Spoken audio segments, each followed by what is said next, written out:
Assalamualaikum warahmatullahi wabarakatuh. Baik, pada kesempatan hari ini saya akan memberikan tutorial bagaimana cara menulis abstrak untuk artikel ilmiah pada untuk disubmit pada suatu jurnal.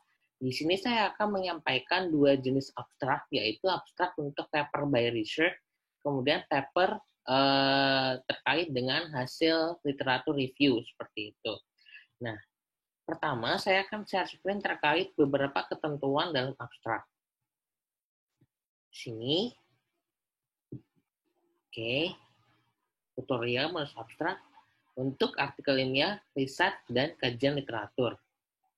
Nah, ketentuan abstrak untuk yang pertama yaitu penulisan harus jelas, detail, ringkas, tidak bertele-tele. Bahkan bila perlu, cantumkan hasil perhitungan.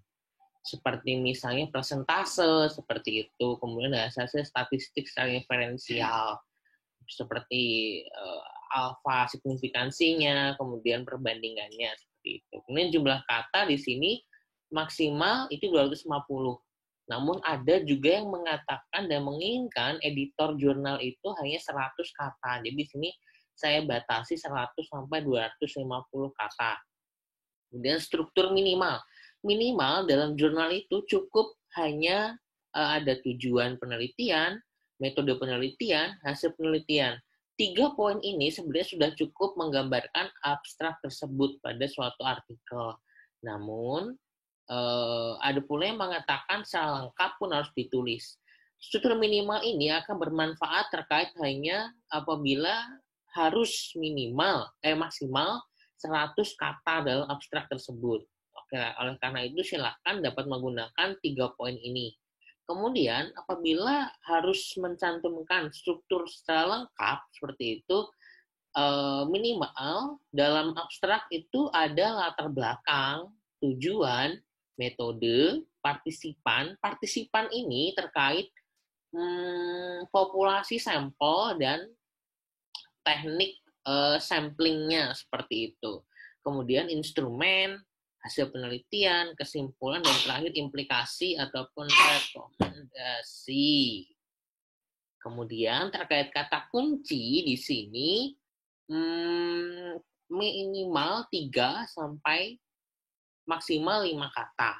Kemudian tersusun bukan kalimat. Contoh misalkan kita mencantumkan metode pembelajaran atau pendekatan, misalnya pendekatan konkret, pictorial, abstrak, itu bukanlah kalimat seperti itu. Yang tidak disarankan adalah misalnya pendidikan adalah usaha sadar bla bla bla bla seperti itu. Nah, itu yang tidak disarankan. Itu bukanlah kata kunci atau keyword seperti itu.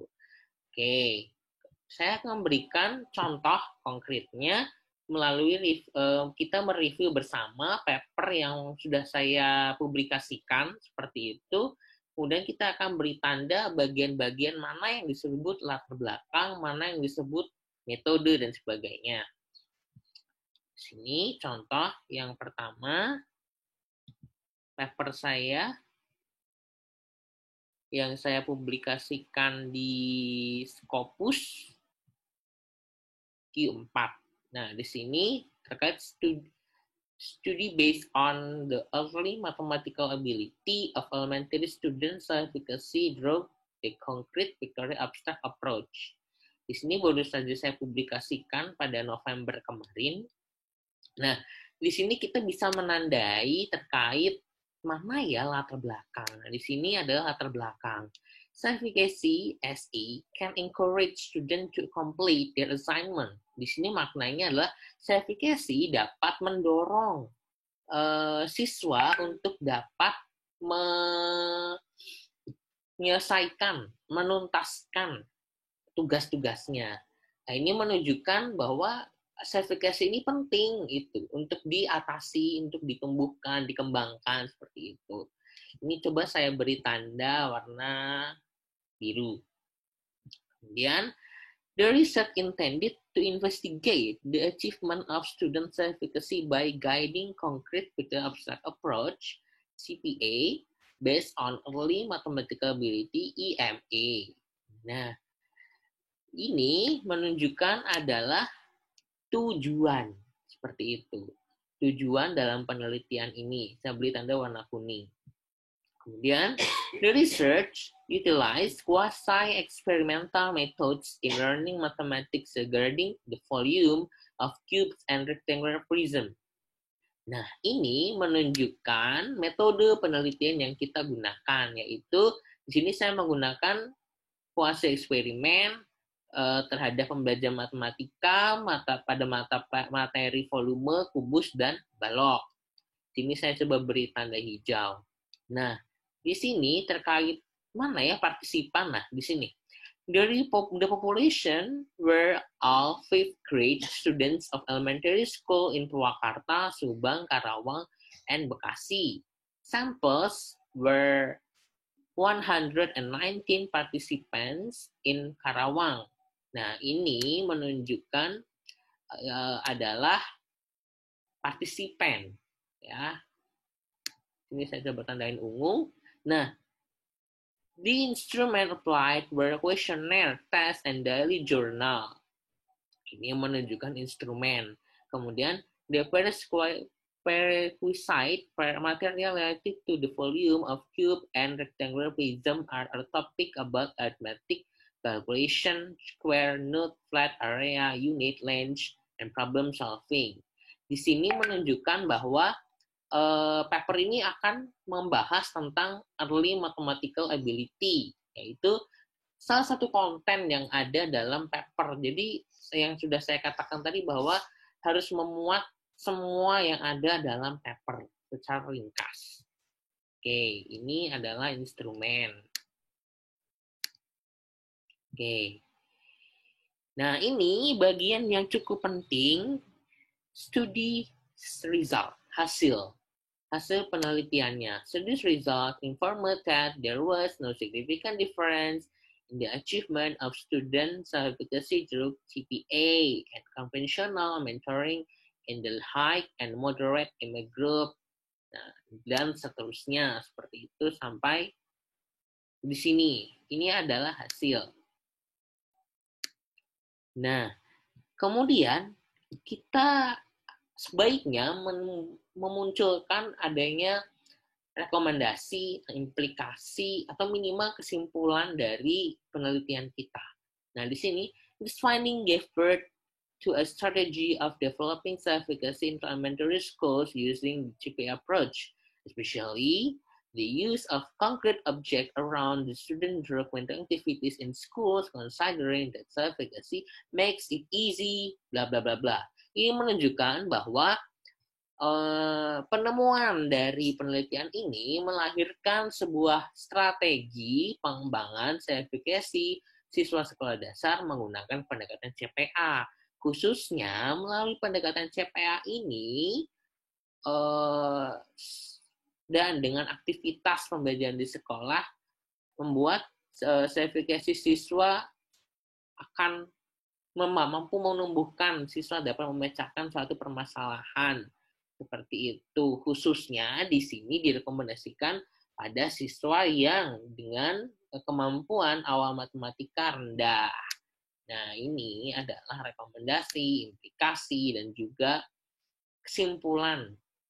Seperti itu. Nah, ini adalah salah satu contoh abstrak yang saya buat. Di sini saya tidak memunculkan angka seperti itu, karena sudah cukup jelas menurut saya pada bagian yang kuning ini. Namun apabila teman-teman ingin menunjukkan angka, dapat pula memperhatikan contoh yang akan saya sampaikan.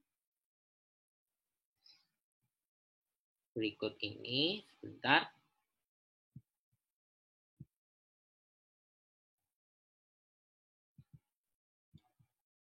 Nah, ini saya baca Indonesia ya, biar mudah dipahami.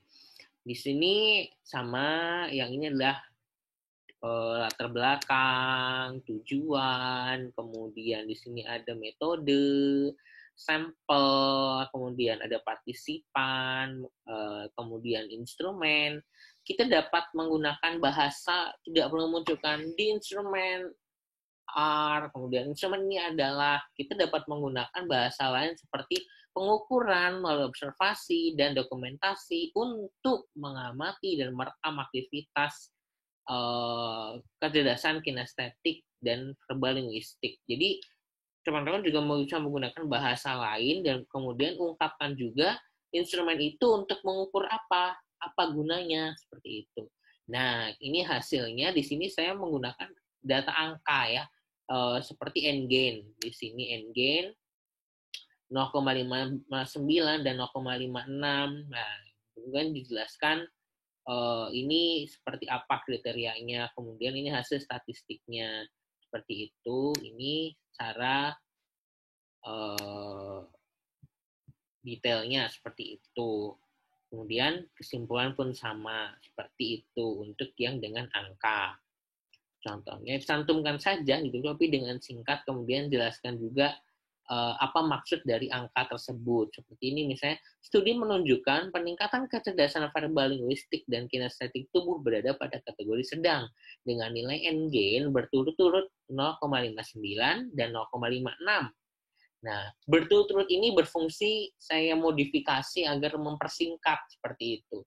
Jangan misalnya verbal linguistik 0,59, kinestetik 0,5, ini akan sangat boros kata seperti itu. Kemudian serta peningkatan kecerdasan verbal linguistik dan kinestetik tubuh setelah diberi pembelajaran dengan pendekatan saintifik berbantuan Instagram lebih baik secara signifikan dibanding sebelum diberi perlakuan dengan nilai signifikansi 0,05. Nah, ini cukup sampai sini bisa cukup. Namun bila ingin ditambahkan hal ini menunjukkan bahwa terkait misalnya HO diterima atau HO ditolak, seperti itu perlu, boleh. Tapi ingat batasan kata, apakah cukup, seperti itu. Oke, sekarang kita akan membahas terkait abstrak pada kajian literatur. Contohnya, bentar. Saya tayangkan dulu. Oke. Ini adalah salah satu contoh paper saya tentang COVID-19. Namun ini hanya kajian literatur, yaitu tentang alternative learning of the future based on verbal linguistic and visual spatial intelligence through YouTube-based mind map when pandemic COVID-19. Nah, di sini saya coba jelaskan, meskipun ini hanya kajian literatur, tapi struktur minimal dalam abstrak harus ada. Contoh, di sini kecerdasan menggambarkan kemampuan individu menyesuaikan tugas untuk mencapai tujuan.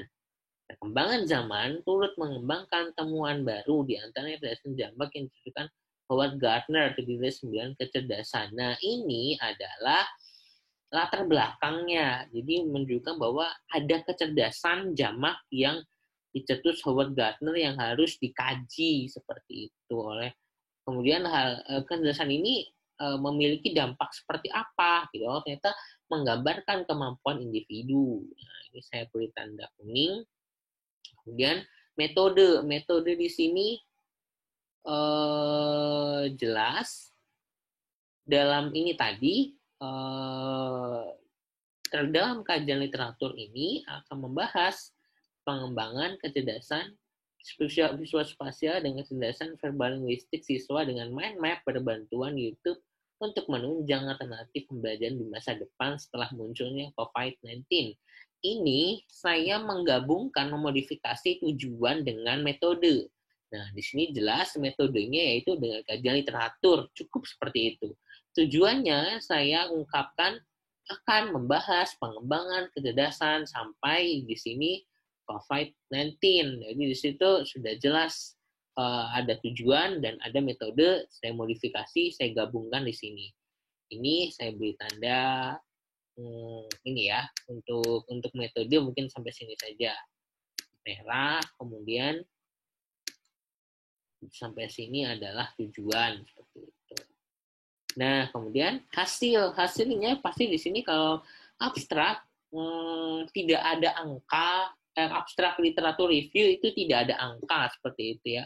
Mungkin akan ada angka apabila kita membandingkan hasil literatur penelitian orang lain, mungkin seperti itu, bisa saja. Jadi kalau di sini hasil saya tidak ada angka, karena saya hanya meninjau model pembelajaran mind map, kemudian saya gabungkan dengan beberapa variabel-variabel lainnya. Di sini contoh, mind map dianggap cocok untuk mengembangkan kecerdasan visual spasial dan kecerdasan verbal linguistik, karena ini hasilnya pembelajaran mind map berhubungan dengan gambar, warna, kata, yang sesuai dengan indikator kecerdasan visual dan kecerdasan verbal.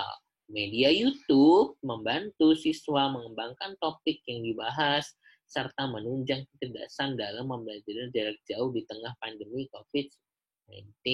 Ya, ini adalah hasilnya. Saya beri tanda biru.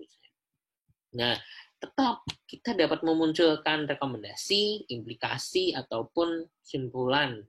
Nah, dengan demikian, penelitian ini sebagai solusi gambaran pembelajaran jarak jauh untuk pengembangan kecerdasan jamak di tengah pandemi COVID-19.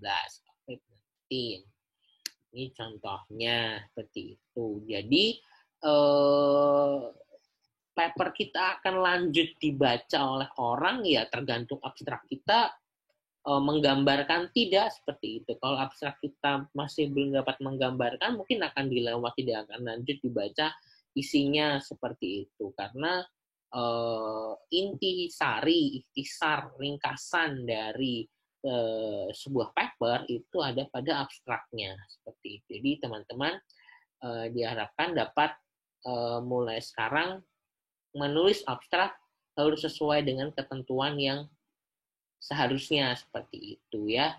Teman-teman boleh mencoba menuliskan abstraknya secara singkat saja dalam kolom komentar.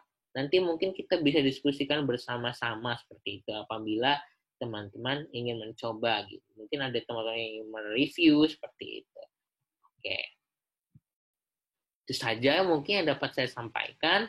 Terima kasih atas perhatiannya. Jangan lupa like, subscribe, dan komen video yang saya buat yang untuk kali ini. Terima kasih. Wassalamualaikum warahmatullahi wabarakatuh.